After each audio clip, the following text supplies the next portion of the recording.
Hi 1 అవర్లో బిర్యానీ ఎలా చేయాలో ఇప్పుడు చూద్దాం. 2 గ్లాసులు బియ్యం కడిగి నానబెట్టుకోండి.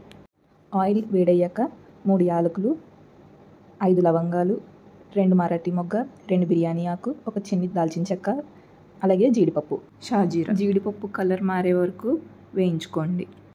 తర్వాత సన్నగా పొడవుగా కట్ చేసిన 3 ఉల్లిపాయలు కలర్ మారే వరకు వేయించుకోండి. ఇప్పుడు మంట సిమ్లో పెట్టుకుని 2 స్పూన్లు అల్లం వెల్లుల్లి పేస్ట్ వేసుకొని పచ్చివాసన పోయే వరకు వేయించుకోండి.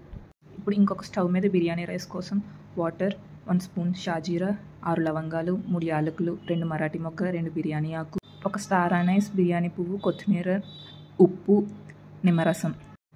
ఇప్పుడు చికెన్ వేసుకొని 5 మినిట్స్ హై ఫ్లేమ్లో కుక్ చేసుకోండి.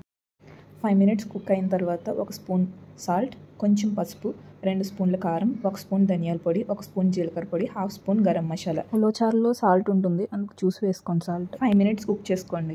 ఉలవచారు packet instant mix 250 ml add చేసుకొని కొంచెం వాటర్ తీసుకొని మిక్స్ చేసి కొంచెం కొత్తిమీర యాడ్ చేసుకొని ఒక 10 మినిట్స్ అలా సిమ్లో ఉంచండి. బాయిల్ అవుతున్న వాటర్లోకి రైస్ యాడ్ చేసుకోండి. రైస్ ఒక 90% కుక్ అయిన తర్వాత మనం కుక్ చేసుకున్న చికెన్ మీద యాడ్ చేసుకోండి. లేయర్స్ కింద యాడ్ చేసుకుని లాస్ట్లో కొంచెం నెయ్యి, గరం మసాలా పైన అలా స్ప్రింకిల్ చేసి మనం ముందు బాయిల్ చేసుకున్న రైస్ వాటర్ ఉంటుంది కదా, అది ఒక 5 to 6 స్పూన్స్ యాడ్ చేసి బరువు పెట్టేసి ఒక 5 మినిట్స్ హై ఫ్లేమ్లో, ఒక 8 మినిట్స్ లో ఫ్లేమ్లో ఉంచితే బిర్యానీ రెడీ.